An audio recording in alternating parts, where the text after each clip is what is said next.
First of all, I would like to congratulate Dr. Sudhir for making it very clear that SICS is very excellent technique for some complicated cases, not for routine cataract cases. So as we all know that the phaco surgery has underwent tremendous evolution, and phaco remains the gold standard technique, and it stood the test of time. We have seen the revolution in the the mobile phone industry, telephone industry. We have seen the revolution in the car. Once upon a time, there was a lot of crowd on the PCO STD, and now they are gone. So similarly, I want to bring it to your notice that the phacoemulsification and intraocular lens implantation, these are the two most important innovation done in the field of ophthalmic microsurgery by Dr. Harold Ridley and by Charles Kellman. And they stood the test of time because they are one of the most important technique for getting the excellent results. And we have the technology and tools to produce the wonderful outcome, even in difficult cases like small people, for example, hard cataract, for example, white cataract. We have capsular dyes, we have viscoelastics like sodium hyaluronate, quinidine sulfate based viscoelastic. We have the femto zepto tools. But if you don't have the femto zepto, you can achieve the capsular axis with 26 gauge needle.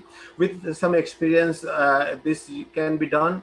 And the phacoemulsification, no more is contraindication in the hard cases right nowadays in the small people, because we can do the small people phacoemulsification with the Malugin ring, with the iris hooks, and we have the premium lenses to implant to achieve the best visual outcome in 6x6 cases. And Dr. Sudhir very nicely highlighted that about the SICS. But mind you that SICS is not without complication. When SICS is done without proper planning, or with the novice surgeon, with a less experienced surgeon, you can see a lot of complications such as the wound gap, the corneal endothelial decompensation, the IOL decentration, the endophthalmitis, because of the large incision size. The first important thing is that the world is moving towards the less smaller and smaller incision. So the phaco is gold standard, and it has several advantages. It can be done into topical anesthesia, and it provides you very quick rehabilitation. The quick question we should ask that is this surgery can I prepare for my own eyes? And learning curve is true for SICs also. Post-effectiveness can be minimized by high volume surgeon, and not every cataract is hard or every people is small. So do it right for the first time. This is my take home message.